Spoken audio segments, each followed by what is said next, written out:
Bienvenue sur le rocher. Beaucoup de croyants pensent, parfois inconsciemment, que les émotions sont un obstacle à la foi. Certains s'imaginent que pour être un vrai chrétien, il faut toujours paraître fort, stable et insensible. D'autres croient qu'exprimer la tristesse, la peur ou la colère serait un manque de foi, presque une honte. Résultat, au lieu d'écouter et de comprendre leurs émotions, beaucoup essaient de les étouffer ou de les ignorer. Mais fuir ces émotions, ce n'est pas une solution. C'est un piège subtil. Parce que lorsque tu refuses de regarder tes émotions en face, tu bloques une partie du processus de transformation que Dieu veut opérer en toi. Aujourd'hui, nous allons explorer ensemble pourquoi fuir ces émotions peut bloquer ta croissance spirituelle et comment apprendre à les confier à Dieu pour grandir véritablement en lui. C'est parti. Première vérité à poser, les émotions ne sont pas un accident de la création. Elles ne sont pas un bug. Dieu nous a créés avec un corps, une âme et un esprit. Dans 1 Thessaloniciens chapitre 5 au verset 23. Nos émotions font partie de notre âme et elles sont une composante essentielle de notre humanité. Jésus lui-même, parfait et sans péché, a ressenti des émotions. La tristesse, Jésus pleura au tombeau de Lazare. La colère lorsqu'il chassa les vendeurs du temple. La joie quand il se réjouit du plan de son Père. Si Jésus, le Fils de Dieu, a pleuré, s'est réjoui, s'est indigné, pourquoi penser que nos émotions seraient anti-spirituelles ? Les émotions sont des signaux. Elles nous indiquent l'état de notre cœur, un peu comme la douleur indique une blessure dans le corps. Le problème n'est pas de ressentir une émotion, le problème c'est de se laisser dominer par elle ou de la fuir complètement. Ignorer une émotion ne la fait pas disparaître. Imagine un ballon que tu essaies de pousser sous l'eau. Plus tu forces pour le maintenir caché, plus il remonte à la surface avec violence. C'est exactement ce qui se passe avec nos émotions. Tu refoules une tristesse, elle ressort sous forme d'anxiété. Tu refuses ta colère, elle se transforme en rancune intérieure. Tu caches ta peur, elle devient une paralysie invisible dans tes choix. Refuser ces émotions, c'est refuser une partie de soi. Et comment Dieu pourrait-il transformer ce que tu refuses de lui présenter ? C'est comme une plaie qu'on refuse de regarder. Si tu ne l'exposes pas à la lumière, elle s'infecte.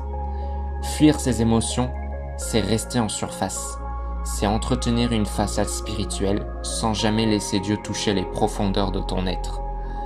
Et c'est là que la croissance spirituelle se bloque, parce que Dieu ne veut pas seulement changer tes comportements extérieurs, il veut transformer ton cœur de l'intérieur.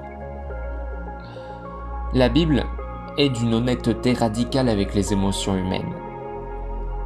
Répandez votre cœur devant lui, Psaume 62 au verset 9. Dieu ne nous demande pas de cacher nos émotions, mais de les déverser devant lui. Faites connaître vos besoins à Dieu par des prières et des supplications. Philippiens chapitre 4 verset 6. Exprimer ses besoins, c'est aussi exprimer ses émotions.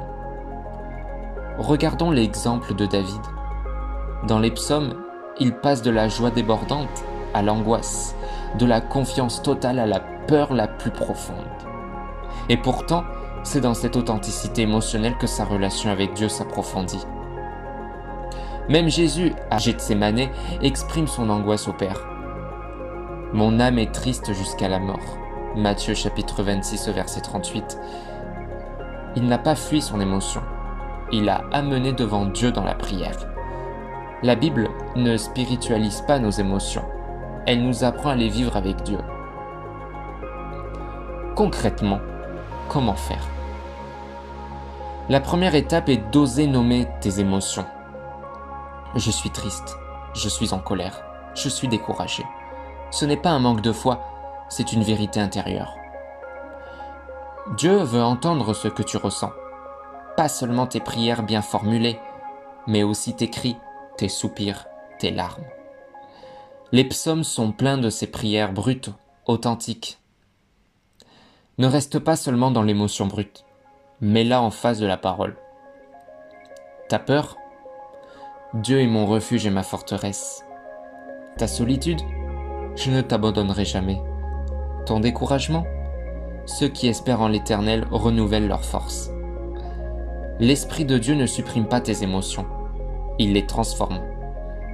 La colère devient zèle juste. La tristesse devient compassion. La peur devient dépendance à Dieu. Accueillir tes émotions devant Dieu, c'est leur permettre de devenir un carburant spirituel plutôt qu'un fardeau intérieur. Prions ensemble. Seigneur, je t'apporte mes émotions, même celles que je ne comprends pas. Apprends-moi à ne pas les fuir, mais à te les confier. Transforme mes peurs, ma colère et mes blessures en confiance, en paix et en amour. Je t'invite à venir dans mes profondeurs là où parfois je n'ose pas aller. Au nom de Jésus. Amen. Fuir ces émotions, c'est fuir une partie de soi que Dieu veut guérir. Les accueillir, c'est ouvrir la porte à une véritable croissance spirituelle. Dieu ne veut pas seulement tes prières bien construites, il veut aussi ton cœur tel qu'il est, avec tes larmes, tes cris, tes joies et tes doutes. Alors aujourd'hui, n'étouffe pas ce que tu ressens.